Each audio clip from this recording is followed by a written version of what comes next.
This is the Monday Night Men's Forum. I am Matt of A Farm Hop Life, and tonight we have two guests. Scott, go ahead and introduce yourself. Hey, I'm Scott Miller from Thrive in the Future podcast. And we have Me. me. Who is me? I'm Grant Payne. I'm just me. There's nothing really to it.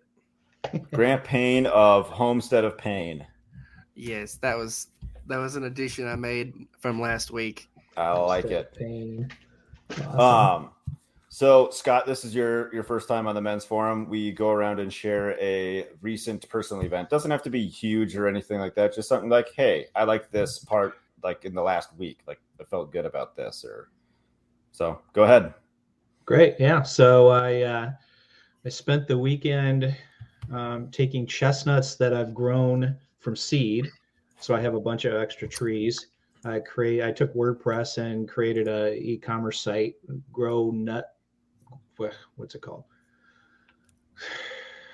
grownutTrees.com, and then rolled that out and sold a bunch of trees. You sold already? You sold a bunch? Mm-hmm. Nice. That's fast. Yeah. Do they ship now or do they ship in the spring? They ship now. How tall are they? So the 1 years are 10 to 18 inches tall, and then the 2 years are 18 to 24. And then I have a bunch of chestnuts that I foraged. And so I sold some of those so that people could sprout them out. Nice. That's awesome. So nice I mean, aside from me foraging them, sticking them in a bucket of sand, and then taking them out and putting them in another, pot, and then watering them, I didn't do anything to them for the last year. So. How long did you leave them in the sand? I leave them in the sand from now until April. Okay, because I just picked a bucket full of them from my school. Mm-hmm. So I may do that. Yeah, make sure you don't put them in regular soil because the last 2 years the soil was too moist, and then it ended up getting the chestnuts all rotten. Okay. So yeah. Nice. Put them in sand, and then in about April, then they've got a taproot going off and a sprout coming up, and then I take them and I put them either in tree pots or in 5-gallon buckets or 2-gallon buckets or something like that. How deep is the sand? It's just a 2-gallon bucket with sand in it. Okay. And I layered the chestnuts in there 2 or 3 rows. So once they sprout out, then you just take them out real carefully and move them over to a pot. Nice. Grant, personal event. It was tonight. I just got home. I had my first date. So it was Congrats, good. Dude. It was fun. It was nice. Awesome. Is someone from your class, I'm assuming? It was. Yeah. Is it the lady who you basically stole her pigs? No, I didn't. No, it's not her. She has dropped 2 classes and disappeared. Stole her pig. I finessed the pigs. He swindled pigs from her. No, it was finessed. 100% finessed. Go ahead and tell the story, Grant, for those that haven't heard the story. Okay. Oh, wow. So I got an Ossabaw from this guy in Cave Springs. And so she ended up getting her 2 pigs from the same guy I got mine from, but they were just a different mix. So, but she lives in the city, and her aunt called the city on them because they got mad at them for some reason. So she was trying to, find somewhere for the pigs to go. She asked me. Well, I was asking around, and I first off started to well, who can I, sell these pigs to? Them give me the money, maybe $15 more, and then I just give them the pig or the goat, all the stuff she had. And then ended up waiting till the last Tuesday, the day that they were the city was going to come and inspect everything. And I just picked him up and took him home and didn't have to pay because it was desperate and hard pressed. Awesome. Yeah. And then so you still have it, or have you harvested it? I do. I still have them. They were small, but I ended up the guy who we got our pigs from. I ended up doing some bush hog work for him, and getting paid in more pigs. And then I traded those 2 pigs for 2 more pigs that were the pigs I had were 20 pounds each, and I traded them for 270-pound plus pigs. Pig rich. So, and we butchered one out like 2 weeks ago. I rendered the fat down last week. You got some great cooking fat and some good baking fat. That's great. Are you going to take the 2 pigs that you got for free to your new girlfriend's dad as an offering to let him let you marry his daughter? We'll see. I don't know about that right, I like how right you're now. Not ruling it out. I don't know about that right now. It's still on the table. That's right. On the table. It's all negotiable. It's negotiable.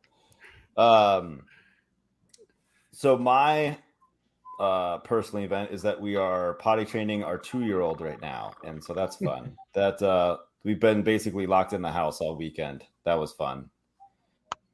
I liked your poll about which day is worse, day 1, 2, or 3. See, what I found funny was the results of the poll.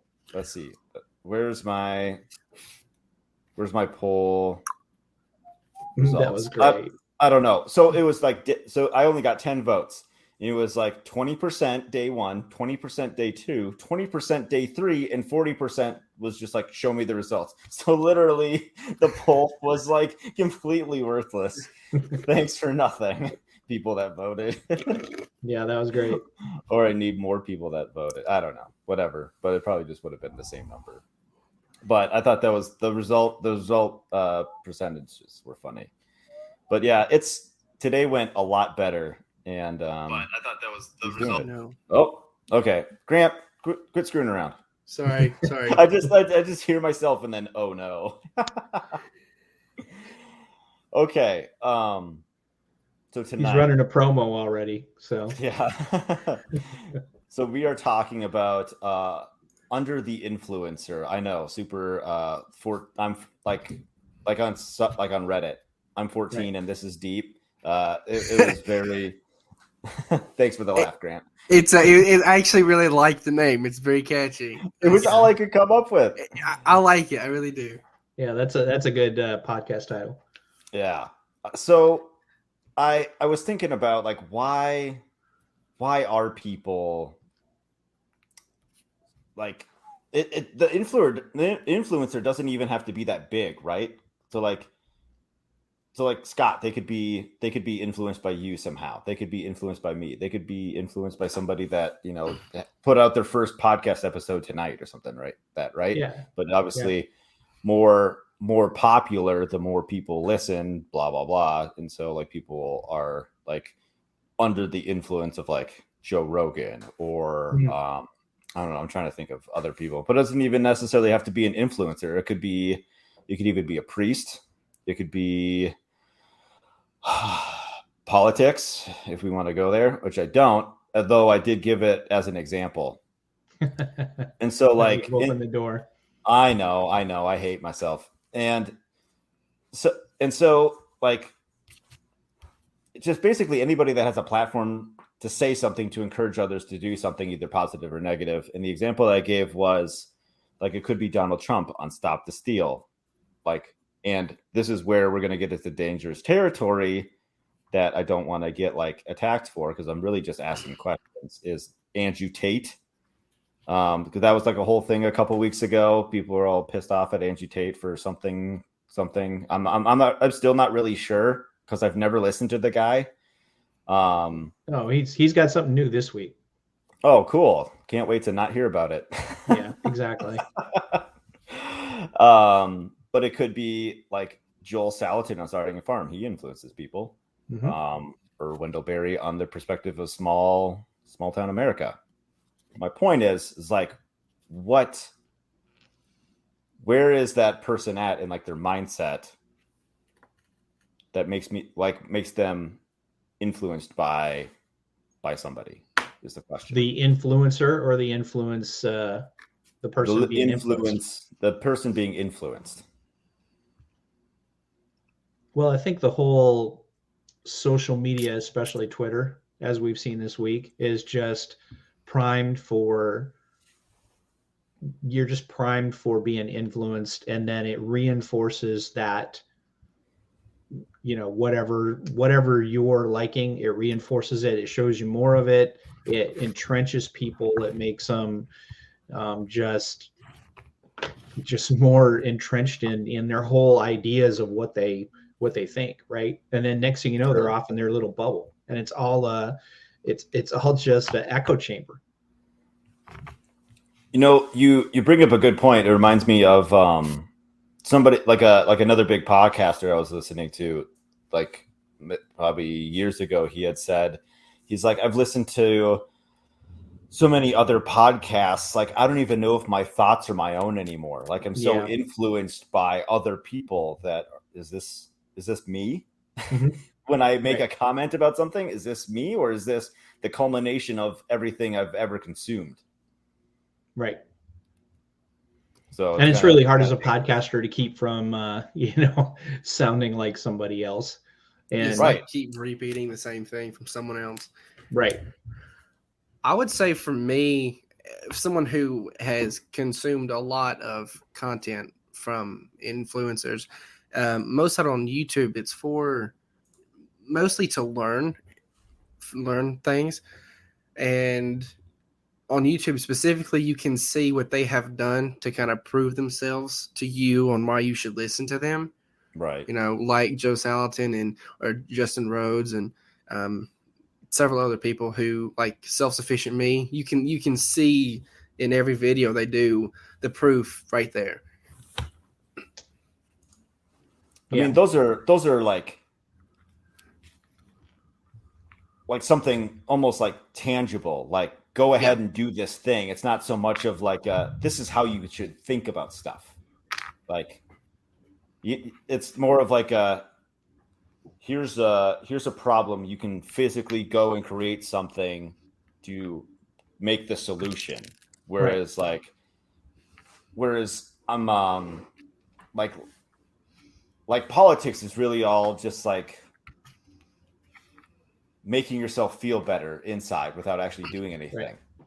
Right. You literally don't have to do anything. You just be like, I like that guy, and he's gonna fix all my problems.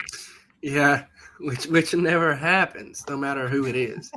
Right. And this is the key. This is the key: is the people who are sharing stuff, especially the conspiracy theory stuff or the audacious stuff.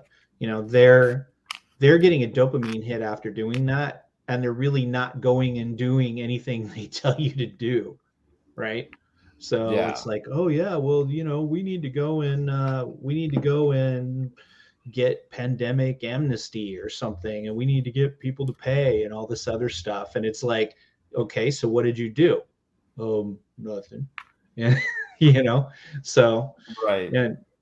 And it's really funny because I overlap a little bit with some of the doomer optimists and the regen ag people. And sometimes they follow some people that are more left. And you can see the bubble on that side. They're talking about the same thing. And what's Scott Adams say, that it's like you're watching two different movies. Yeah. Yeah. Yeah, I always like to float between all the groups. Like, I never want to be in any of them. I just like going in between all of them. It's just like It's like a buffet.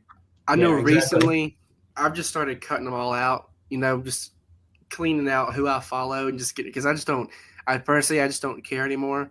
I've kind of checked out of our what we have going now. It's just so ridiculous. So like everything is just, I just don't care anymore, So you're Matt, too young to be jaded like that. Hey, I mean, I was trying to think, you're way ahead. Anarchism. I mean, Michael Malice. Let's go. I do like that guy. Yes. So Matt, do you consider yourself an influencer? No, I just what who would I influence and what would I influence them to do? At the end of every podcast, I say, go feed yourself. There's my influence. Like, that's it. That's all. I guess that's an influence. And then they eat. I hope that would be fantastic. If I influence people to grow their own food, that'd be neat. I'd take that as a win. I think you'll influence people to go and get a camper and I got to do it first, though. I can't exactly. I can't be a LARPer. There's another trigger word for people apparently LARPer. This week. Yeah. So Grant, you brought up Michael Malice and anarchism. Yes, I did. Let's go there for a second. So, like, okay, what influenced you to be like, you don't have to like wear the title of anarchist. You can just like have anarchist views. Because you wear the title anarchist and people just don't understand because they think it's synonymous with, everything's on fire. And that's like just everything isn't on fire now. I mean, we'll just wait till the summer. We'll see. It'll literally be on fire. I'm talking metaphorically. Yeah. I mean, it could be both. Yeah, But I just started listening to him and a lot of, again, like with telling you, most of the people, they have something to back it up with. So he has, reasons based in reality that backs up what he has to say. And he'll give you people to read, like in his book that compiled, a whole bunch of different people with different kind of skews on it, all kind of coming to the same conclusion of the ever expanding state doesn't necessarily have to be. And that resonated with you? Absolutely. If you try to go and look at building codes to build anything, it's completely ridiculous. I know for the county I'm in, you technically are supposed to have a permit to install a toilet, a hot water heater, a new door, or a window. I mean, things that you could probably do in a single afternoon. Yeah. It's like Salatin's book, Everything I Want to Do is Illegal. Yes, exactly. That's exactly how it goes. So I guess back to like the overall question is like, it's a little rhetorical, so we can we don't necessarily need to answer it directly, but it's like, what mindset were you in that brought you to Michael Malice? Like, there must have been something that was like, man, I'm just so fed up with political XYZ. Like, I'm just over it all. So the last, I would say, good 3 years, I would just throw that number out there. Things progressively got more and more ridiculous, and they just kept getting more and more ridiculous. And looking at who we have as a leader now in office and who he has chosen to speak for him, like as press secretaries, it's just a whole lot of not good. And so and then all that with everything that they pushed, during the lockdowns, it's just, you see the arm of the state come down and hurt people who were given a small amount of power, and they take it and use it to an extent they shouldn't be able to. And then they'll grab more and then more and more at every chance they get. And then so I found him and then his opinions and views on stuff. And again, it resonated with me because you don't necessarily need a state to have to control you. They have a natural function that they don't really perform anymore. Yes, I can see that. Yep. Scott, do you have any comments on that? Yeah, I do. So I like what Pete Quinones said not too long ago. So I used to be super duper libertarian. And then he posted that you become libertarian because you want people to leave you alone. You become something else when you realize that they won't leave you alone. And I'm not sure what that something else is, but it's, that whole passive thing. But, to some extent it's all clown show. So I don't worry about that. I make my own reality and stuff, or attempt to. So, but yeah, it's that whole mindset for me has kind of changed away from the hey, yeah, we can all, if we're just free, then we'll all get along. And most of the time, if we had anarchy or libertarian type freedom, they probably wouldn't all get along. So there's got to figure something else out. Right. It's funny that you bring up libertarian, because I was thinking today, I heard, like, obviously with the midterms tomorrow, you hear a lot of talk about, we need a third party. The lesser of two evils is blah, blah, blah, whatever. And I'm thinking that's still only three options, which is pretty awful. Yeah. And the other thing I was thinking of, like, okay, let's explode it out. I always get like micro and macro confused. But anyways, let's go to the world, right? There's only like between 200 and 220 countries, depending on how you cut it up, right? Sure. That's only 200, and let's just go on the high side, 220 different, like, current operations of like a federal government, or however you want to cut it, some form of government.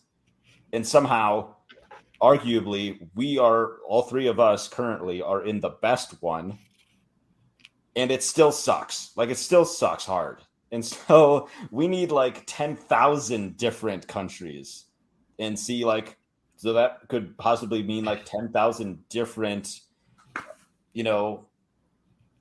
ways to run a country, if we were to have a country, which it seems like we're not quite there to be without countries altogether. But let's have more countries, more different ideas of thought.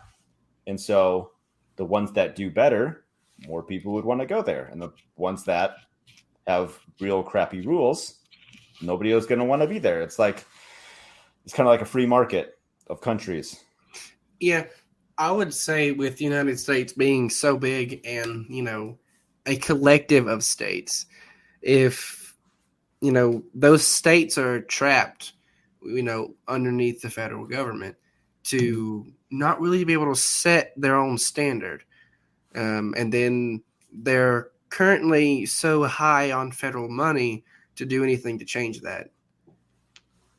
I would be open to completely abolishing governments and just letting just have states, and the states can, I would agree with that, because you see more and more adopt nowadays. Federal law. That's fine. So, like, we would have like the country of Montana or Kansas or Georgia, or two or three states, in one country. But you see a lot of places nowadays, you have more state pride than national pride. I can say that for myself specifically, is like, being in Georgia. I mean, I'm about Georgia, it's like, because that's what affects me. That's what's around me every day. Federal issues, I just quite simply I just don't care about it anymore. I was for, 4 years wrapped up into all that, but I realized it's like, I don't care anymore. I'm just tired of it. I can still do my goals, and my goals are needed now more than ever. With, you look at, and you can break this down and get kind of conspiratorial about everything, but things just aren't looking good. You look at the processing plants burning down, whether you think that's coincidence or accident, 200 critical points in our food distribution have been caught on fire. And those are problems that nobody really talks about. That's a big problem.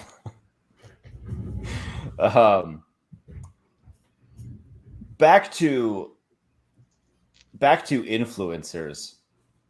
I was talking with a friend on Twitter, and she really liked my last interview. I interviewed a guy. He goes by Chicken Whisperer, and she's like, "This guy is me, more or less." And I'm like, "I'm glad we finally found somebody you can relate to." And she's go, "Shut up."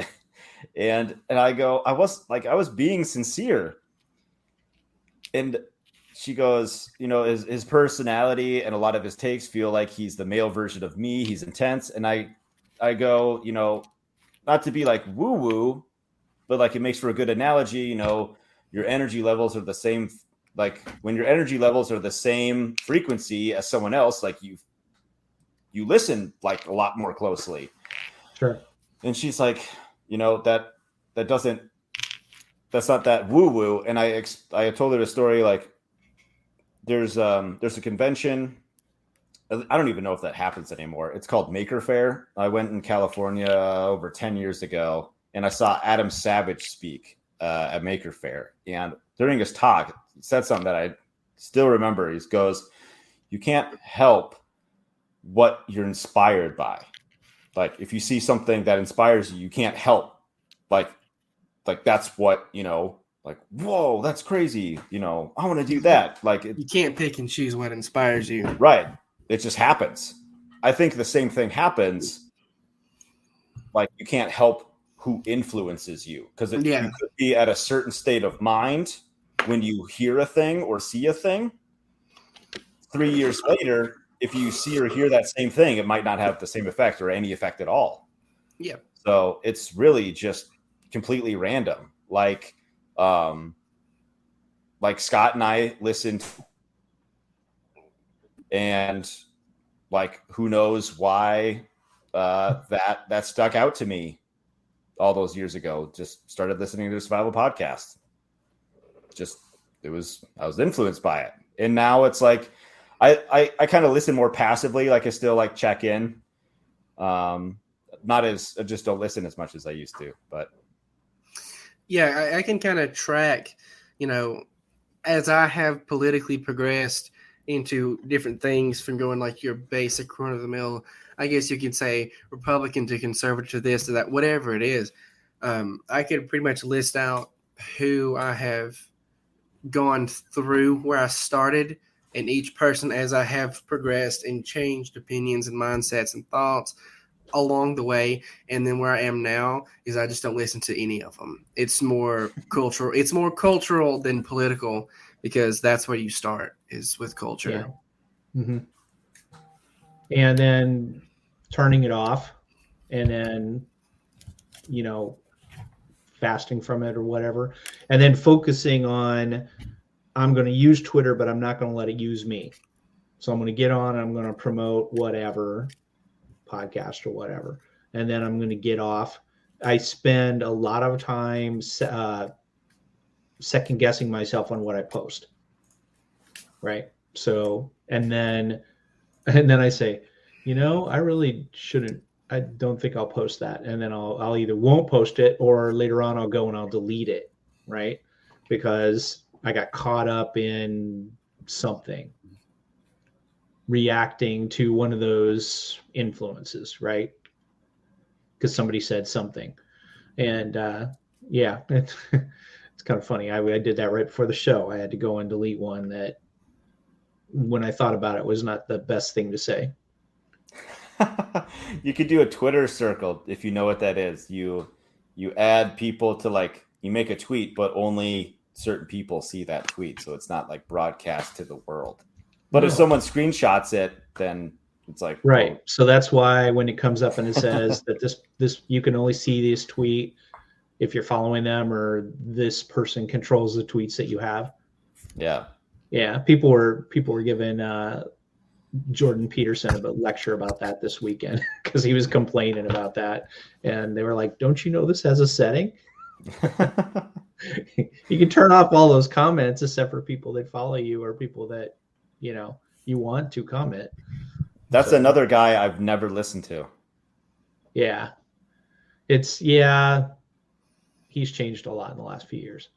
I listened to a lot of his, not recent, but older stuff.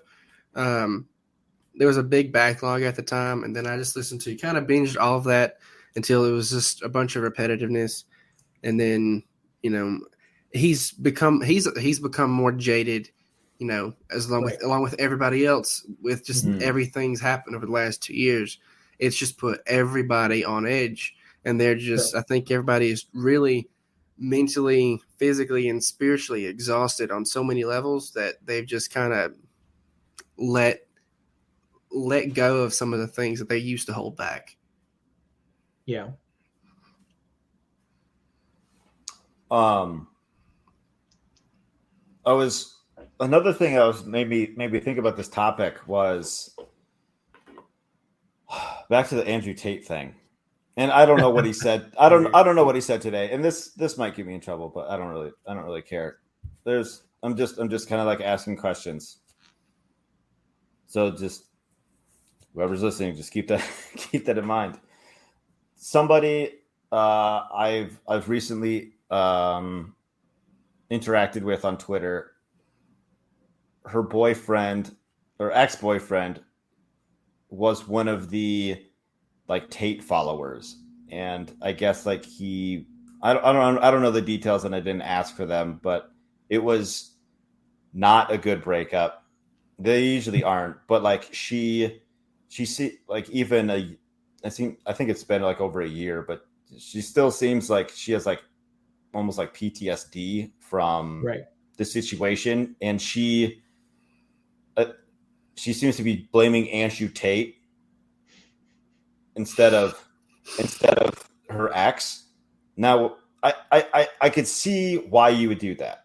Why you would blame Andrew Tate. Like, this is not the guy, I started dating until he started listening to you, and now he's like this, and so you. And like, okay, but maybe he felt influenced, like whatever was going on with him, he felt influenced by Andrew Tate. And now, so like, was he subconsciously, was he always going to end up like that? Or did like Andrew Tate like push him that way? Or did he was he never going to be that way? And Andrew Tate made him that way? Like, do you get what I'm saying? Right. Yeah. I think there's a propensity or whatever it is, to go that way. And it's just, which is funny about Andrew Tate, because Andrew Tate is banned from Twitter. Yeah. So everything that you've seen is people talking about him and sharing something that's from some other platform that he's not banned from. He's like banned from almost all the platforms. So I don't know where they're getting the content from. It could just be his big backlog. Yeah. Just sure. But like you said, he's banned. A lot of the stuff we're seeing now with Andrew Tate, and I won't say like with specific people, like the friend you talk to, but when you continuously ban and get rid of ideas that are normal, regular ideas that have been ideas for the last 100 years, and then you say, "Oh, we'll get rid of them." No, that's not this, and this is not that. And then the more and more you push that out, and you get rid of that opinion, they're just going to come back stronger and stronger, and the backlash is going to be an overcorrection and an overreaction. Sometimes I've listened to several of his clips. I come across a lot of them. Some of the stuff he says is understandable, makes sense. Some of the stuff he says doesn't. I mean, he's a multimillionaire who has dozens of supercars, so he can't really relate to everybody on that level. But when it comes to some of his main stuff he talks about, specifically towards the push with the fourth wave feminism and everything like that, it's going to resonate with a lot of young men nowadays, specifically on how they're viewed as men and the masculinity they naturally have. Yeah. I can't speak to anything that I've really heard heard from him because I haven't listened to a single thing. So I'm just gonna have to take your word for it. Yeah, I'm not by any means, saying he's a great person. I just know some of the ideas. That's what I heard. That's what I heard you say. Yeah, okay, yeah. just making sure. Yeah, I think he's more. I know of him. I haven't really seen too much of anything that he, is from him. So I see people talking about him, but and again, we always only really see the side of people they want you to see and that they put out there. Mm-hmm. So, and I know one of the scandals he particularly had that people got all in a hissy about came out to be something that was supposed to be between two people that was okayed by both sides, and it ended up out and people twisted it and turned it, and both parties involved have said, oh, this is what it was. So people will always make a judgment and judge people. I just take from it what you need to take from it. When it comes to any influencer, always just double check what they say and think it through. Like, does this apply to me? Does this apply to this or that? Right. Like you were talking about people getting banned, and the latest thing today is Kathy Griffin, the not so funny comedian, got banned from Twitter today. I don't even know what got her banned. Something about something. And I wasn't gonna I was like Scott, I was gonna delete this tweet, but I'm like, nah, I gotta say something. I'm like, I can't stress enough how much I don't care for Kathy Griffin. But the platform isn't any better or worse with her banned. So why do it? It's because Elon's a troll and a master of publicity. That's it. And this is our new Twitter. Yep. So why did she get banned? Do you know? I thought she made a joke about Elon or something like that. No. So the thing that's going on this weekend is all these celebrities who are blue check marks are going and changing their screen name to Elon, and then making fun of Elon. But see, they're supposed to be. He's trying to sell this whole thing about buying. He's trying to make KYC. He's trying to make you have ID where you're verified, right? So having them who are verified all of a sudden change their names breaks his system, plus mocks him, plus mocks his $8 a month to get the blue check mark. So it's like the trifecta there, and so I don't know what he did or whatever else, but there was a handful of, and none of these people are in my in that I follow, but I saw that they were trending. And then, so all these people, mostly lefty people, followed that lead. And then because they're the only ones that got the blue check marks, the media and these other people, right? Yeah. So I know someone changed their, their regular account. I think it was Count Dankula. He changed his Twitter from whatever it was to Trump.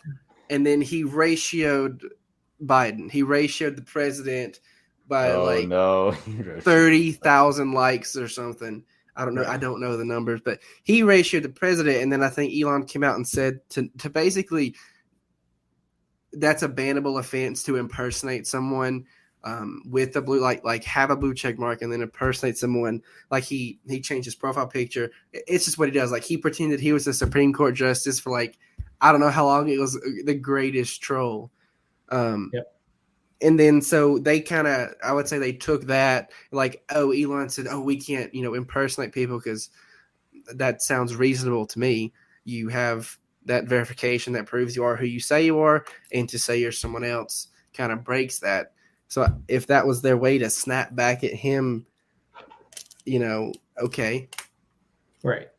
Yeah. People don't understand where he's going. So, yeah, he said the other day, he said, you don't understand that you are a neuron. And so we're just neurons in his AI plus meatbag computer that he's creating. Right.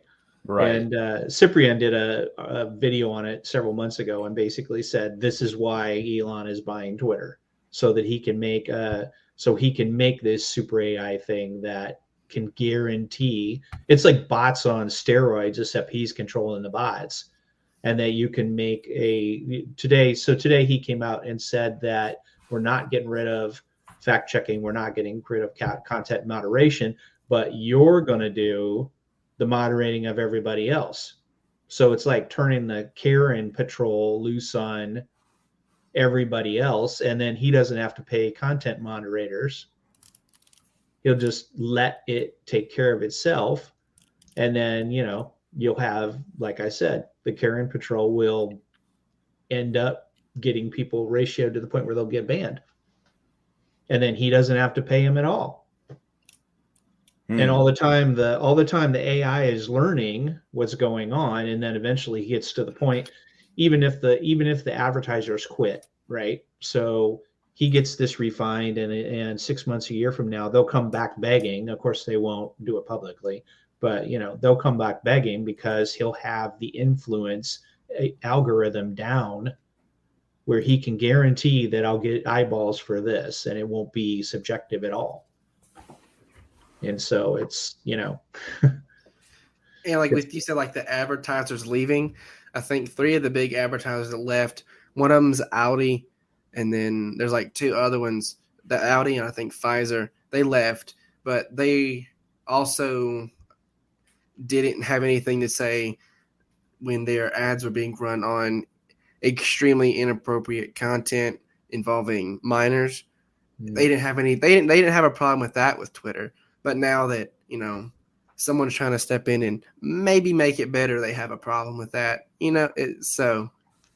Yeah, he will push so that everybody is verified behind the scenes. So you could have a anonymous looking name, but you'll still be verified behind the scenes. So that's clearly the way that the internet's going anyway. And, that's all. Everybody says, oh, yeah, well, he's free speech and he's right wing and all this other stuff. No, that's WEF. That's he is a World Economic Forum puppet. Yeah, absolutely. Just like Tulsi Gabbard and the eye patch guy. What's his name? Yeah, One Eye Dan. Yeah. They're future young leaders for the World Economic Forum. So we got to eat up everything they say. Yeah. So Elon was on Joe Rogan about a year and a half ago when he was talking about his brain implant and stuff. And some of the things he was saying in there was just like, oh, man, you're messed up, dude. So, but it's okay. Go back and listen. It's just a brain implant. No big deal. You're a neuron. Your casual, everyday brain implant. Yep. Yeah.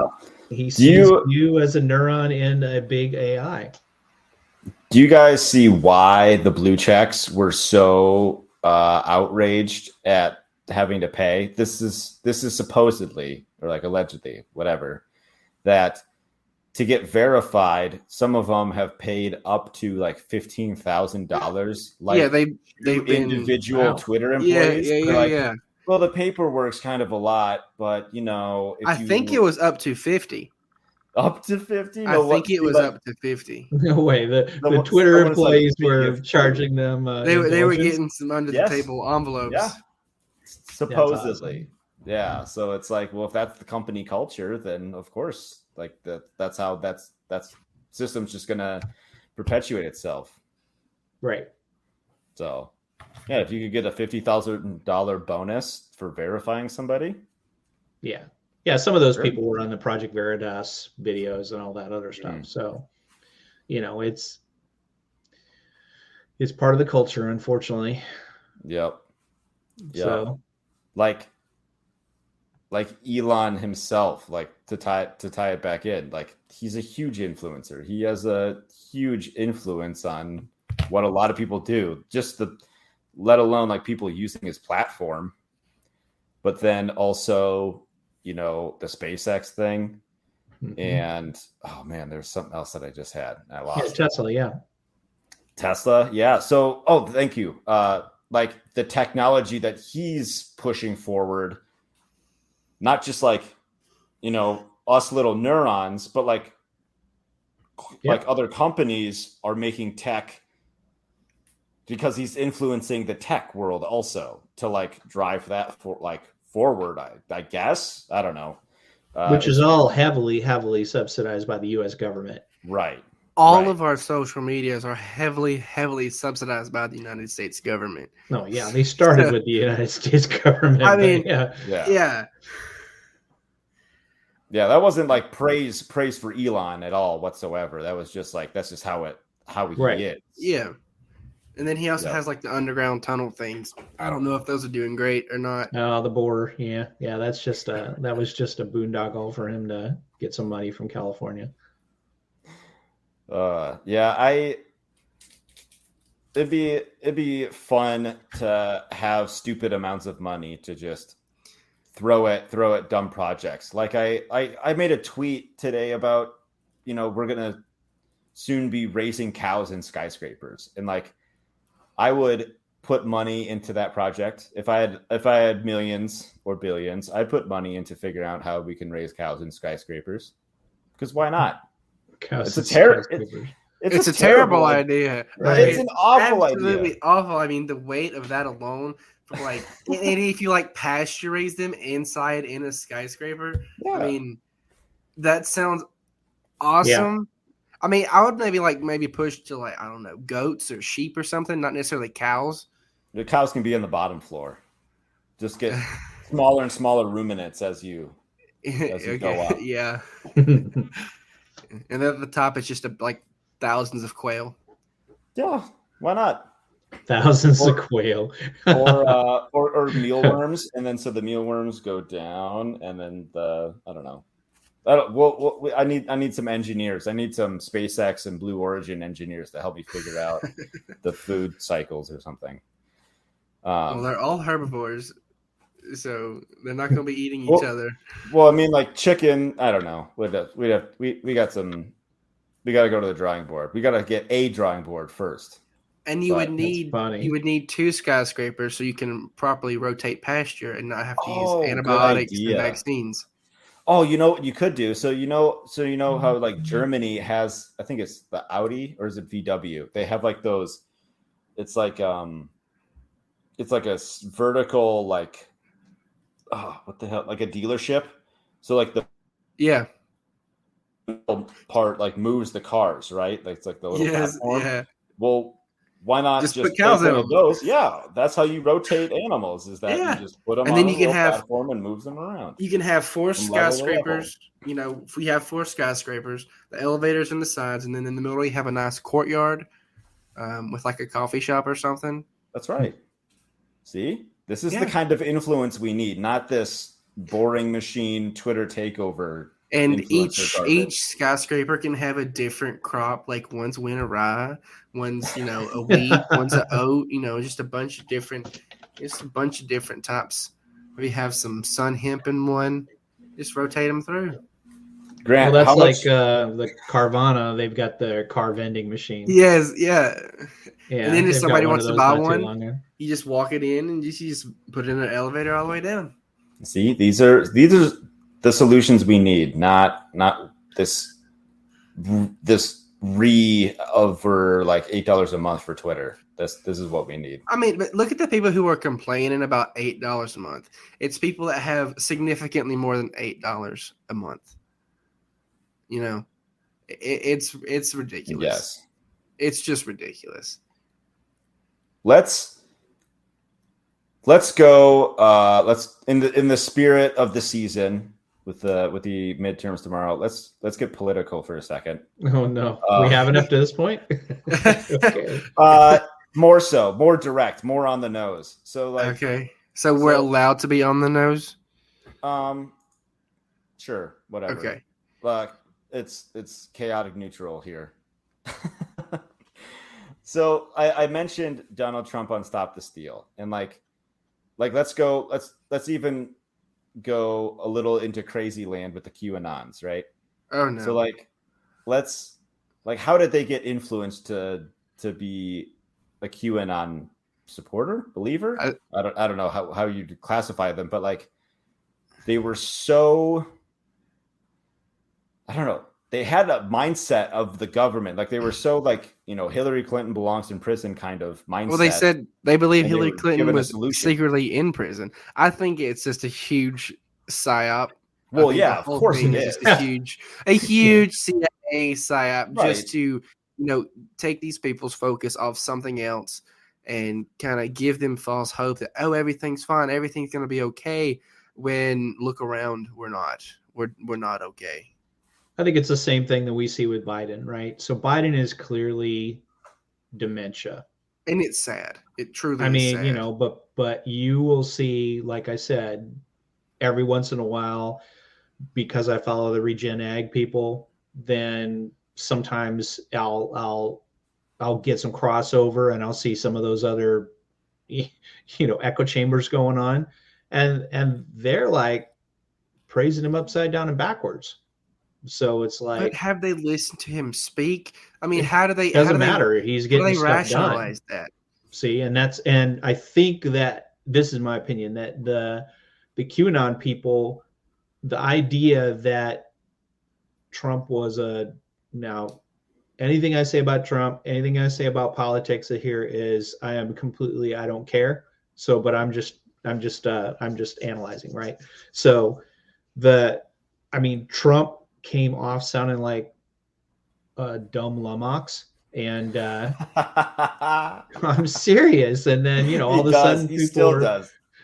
sudden people were like, oh yeah, well he's got this secret plan and it's 4D chess, and I'm like, or maybe he's just means exactly what he says, and it's yeah.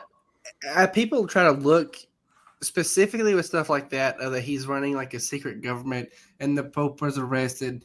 Like that's some of the stuff that they thought was happening. Like that would be, I would love it if that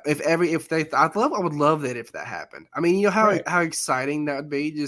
That'd be great entertainment, but that's all. That's probably why people bought into it, is because it would be exciting. There'd be some real change and blah blah blah. Exactly. And if you recall, the media actually got him elected because they never thought he was going to get there, and he was like doing these daily things, and they were running after it because they were getting clicks and they were getting eyeballs, right? Yeah. And then CNN went from going bankrupt to making oodles of money, and then now they're going back to having none, right? And like really with him, I think you saw a lot of stuff really changing. You see how stuff's changing now. People saw the effects, felt the effects of what was happening and what was getting done, and it's just not the same. And him, I don't really think, like you said, they didn't expect him to win. They didn't intend for him to win. He's probably just a wild card that came in and got played. So, but think about it this way. They say only Nixon could go to China back in the idea that Nixon went to China back in 70s, nobody would go to China. That's like dealing with the super duper communists, right? That's like total capitulation. The saying is only Nixon could go to China. Well, only Trump could have rolled out the vax, could have rolled out and locked us down and kept us from going to church on Easter week. And a lot of people forget that he did that. He kind of started because he always had bad advisors in his ear. So Biden couldn't have ever rolled that out. Bush couldn't have ever rolled that out. Obama, hell no, that would have never happened. And then there's all another of a sudden, influencer. Yeah. So I mean, even more funny. Even more funny is the people, not the QAnons, but the other people that say that they know Donald Trump in person, that he's totally different. And then this is all a show that's similar to what he did when he was on wrestling, that he's acting, that the whole dumb act and the whole shtick and all his, is just his another puppet, arrogant stuff, that he's not like that in real life. So then you've got all of these things and it's like, whatever. It's like, my logic is that you can't get to that level in any way unless, something's going on behind the scenes. You touched on Obama, and I would want to say amazing influencer. Whoever did his PR and marketing the entire time. All very wealthy, I'm sure. I mean, why doesn't the Biden administration hire the Obama PR marketing team? Or they're like, maybe they're like, there. we're doing the best we can. I mean, it's mostly some of the same staff. You know, you can't really hide so much of that because, you know, this is basically just Obama's third term. You know, it really is. And to give credit where it's due, as much as you don't want to, a lot of that Obama just had. He had all that. He grabbed everybody's attention. You know, he just had it, and he used it, and he took advantage of it. But that's what they do, you know. And so, and then put us in, I would have to say, the worst position. You know, people to people. You know, a lot of things were stirred up back then. A lot, and I saw it, and it's still sticking around. You know, it was, and it's just continuing. People just don't really care about other people. I would have to say it's just like we went from, I don't know how to word this, but it's just a lot of disconnect was sowed. Disconnect in which way? I don't know. I would have to say like politically, of course, but then more so within the family. I mean, I would say a lot of, you know, they came after the family really hard in the last, you know, couple decades. They really have ripped it apart in so many ways. You can take this back to the 70s. They started pulling the family apart. Sure. Yeah, and that, you know, I mean, another influencer would be your parents, right? Yeah. The day you're born. So. Whether they're good or not is by, you can think it's by chance, but, you know. Now you go to the restaurant and everybody at the table has a screen in front of them, including the little kids. So how much influencing is going on from your parents at this point? And now you say that, you know, even at home, you get there's like to pacify their children, they throw them a tablet. I'm like, my kids aren't getting a phone until they can legally leave. I mean, I mean it's because wouldn't be the worst thing. Because, you know, my grandfather, he gave me a tablet. You know, I wouldn't say I abused it. I would still do stuff. I was homeschooled online, so we were already in that. But we did things. It's not like now. It's just like you're constantly they can't be quiet at the dinner table without a phone or a tablet. They can't be quiet at the restaurant or the grocery store. Wherever else, I see parents give their kids a tablet, a $2,000 piece of equipment to a 6-year-old. It's ridiculous. It's absolutely insane. So then everything's an influence. Every little game that they play, every little ad that they see, and like with kids YouTube, this went on a while back. You know, some of the perverted things that ended up on kids YouTube that was being shown to children through like Spider-Man and Elsa from Frozen. You know, that was some really bad, really perverted stuff that these parents are just unwillingly letting their kids watch and they're being victimized without even knowing it. Right. Like, because the kids don't know any better. And then the things children are exposed to nowadays is getting worse and worse at younger and younger ages. Like, they shouldn't be exposed to that in the first place, and let alone have access. Right. Is there anything you guys that we needed to cover that we didn't already cover, that you're like, hey, I wanted to mention this and we just didn't get around to it? Yeah, I think one of the things that stands out, so we've been talking mostly about social media, we've been talking about, you know, politics and stuff like that, is what is it's more than just money that the influencer is craving. or even us, right? If we're influencing, then, are you influencing for money, or are you influencing for one of the other 8 forms of capital? Right. So, or is it by complete accident? Oh yeah. Mm-hmm. Right. Exactly. I mean, your goal for Farm Hop Life is more of influence and developing relationships than it is, hey, I want you to go and click on this ad.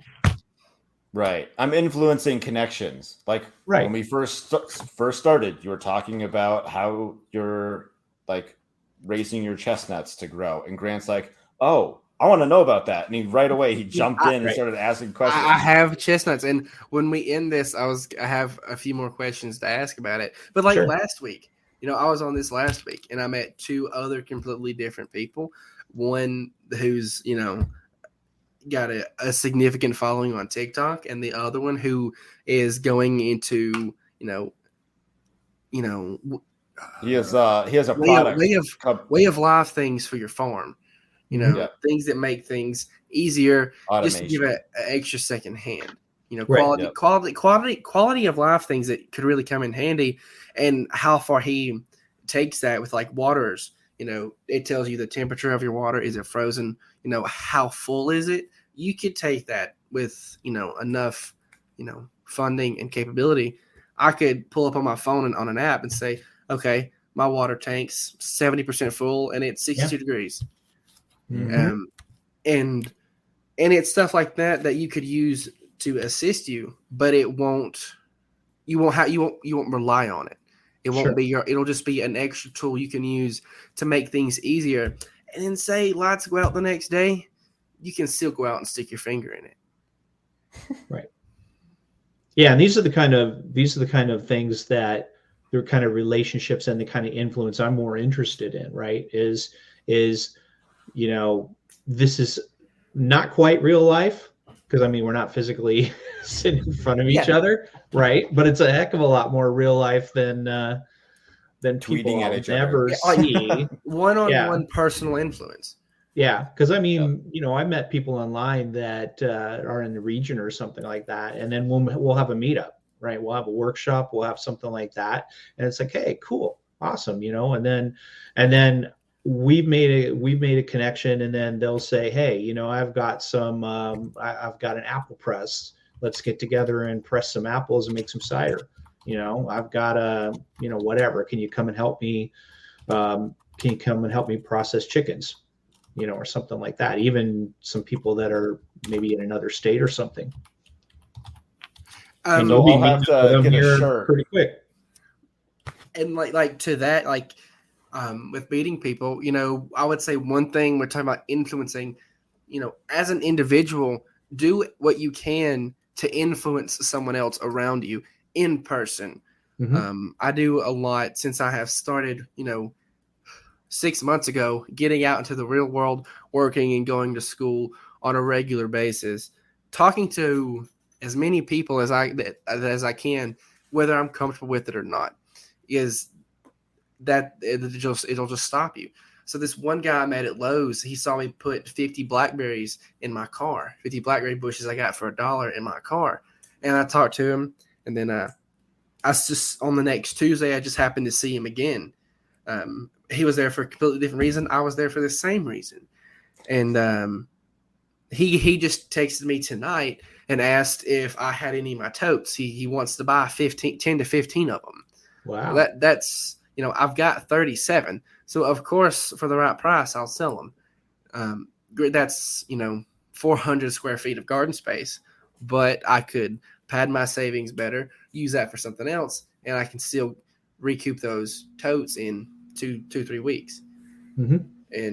And like, I would say to make influences with people, the app, it's called Neighbors.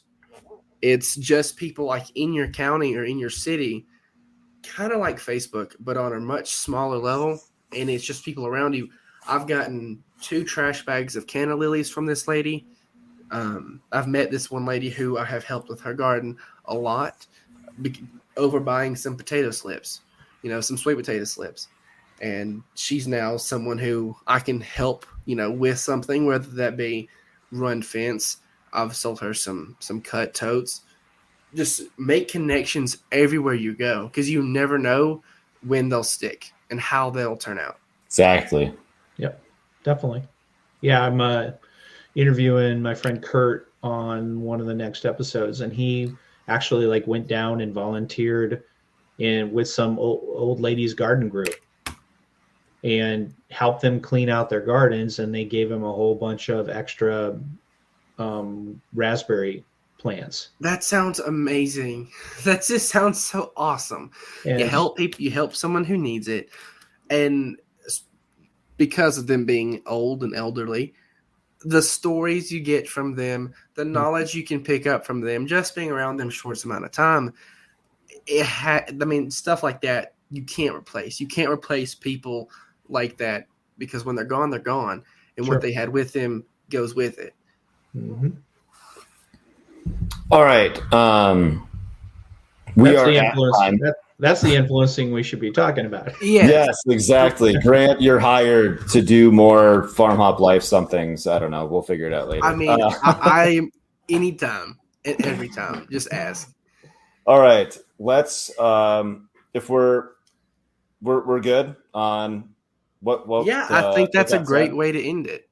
Yeah. I agree. That was perfect closure. Okay, Scott, go ahead and plug your stuff. Sure. Check out Thrive in the Future podcast, thriveinthefuture.com. It's also on all your fave podcast apps. And then we were talking earlier about grow nut trees. You can see what I'm doing. I don't have too much inventory left, but we grow chestnuts that'll work in the Midwest. Okay, so how do you think those would do in the South? Pretty good. Are they Chinese chestnuts? They are. Okay. I'm dying to get my hands on the new American chestnut that KSU is trying to bring back. Right.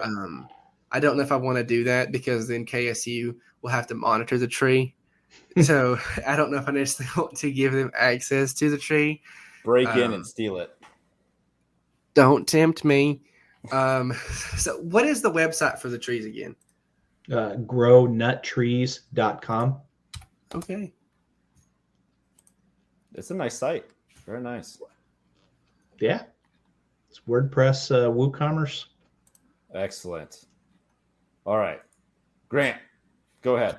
I don't really have much to say, because I don't really do much. But you can follow me on Instagram, Twitter, Facebook, whatever you want.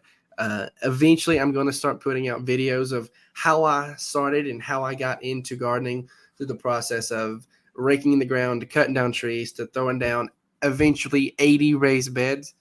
So that's going to be a long segment of me talking, 90 seconds at a time. You're a mad lad. Yeah, that'll be awesome. So 80 raised beds? I do. I have 80 12-square-foot raised beds.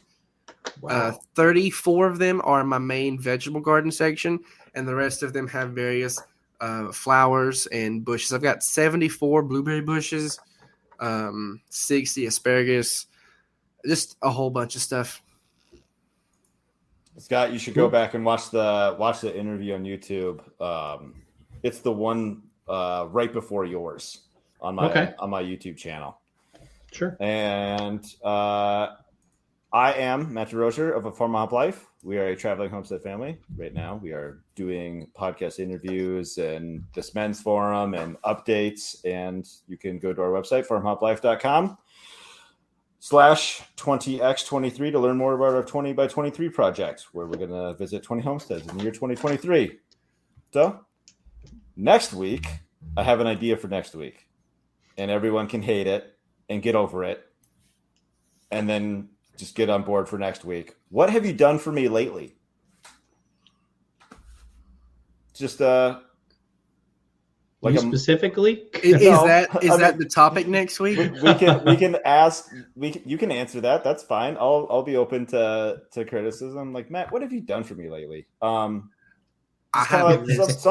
some people have an attitude of like, what have you done for me lately? And I am of that mindset. Like, okay, you did that thing for me in the past, but what have you done for me lately? So I understand. But I understand that, where you come from, like how you think like that. Because I also think similar to that, when you meet with people, is this person a connection I want to make? Will it be worth my time? Will I get out of it what I put into it? Just stuff like that. Yeah, exactly. So that's the topic for next week. Fun. And I appreciate you guys being here. And thank you. I appreciate. Yes, thank you. Appreciate everyone listening. We'll see you next week. Take care. You two stick around. Okay. And